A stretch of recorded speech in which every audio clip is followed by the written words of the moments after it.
হাই আজি আমাৰ এক্সাম সেই অনুসাৰে আমি আজি খানা এটা খাম বুলি ভাবিছোঁ। আমি তিনিজনী ফ্ৰেণ্ডে আৰু খানা খাম। এজনী আমি দুজনী এতিয়া বজাৰ কৰিব যাম। আজি আমি এতিয়া খানা এটা প্লেন কৰিছোঁ। আৰু এজনী আছে ৰাণী, তাই মানে ভাই ভাতো দি আছে। আৰু আমি ভাবিছোঁ তাই ভাই শেষ হয় মানে আমি বজাৰটো কৰি ৰুম পালোহি।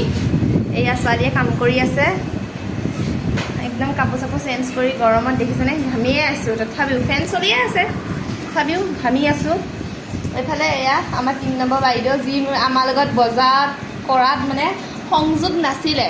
এয়া মানে এক্সাম দি আছিলে। কস্তুৰীয়ে বনাই আছে বেংগলী ষ্টাইলৰ কি কোৱা ভাতকেৰেলা বনোৱা নাই, ৰেডি কৰি আছে। আমি তিনিজনী লগ হ'ম আৰু এই ধেমালিবোৰ নকৰাকৈ থাকিম, সেইটো কথা হ'ব পাৰে জানো? এনেকৈ আৰু কোনে কোনে এইবোৰ ধেমালি কৰে মোক কমেণ্টত জনাবচোন। আৰু ভিডিঅ' ক্লিপ ল'বলৈ পাহৰি গ'লোঁ। আমি যে কিবা এটা ৰান্ধি আছিলোঁ, সেইবাবে আপোনালোকৰ লগত ভাত খাই থকা ফটো এখন শ্বেয়াৰ কৰিলোঁ।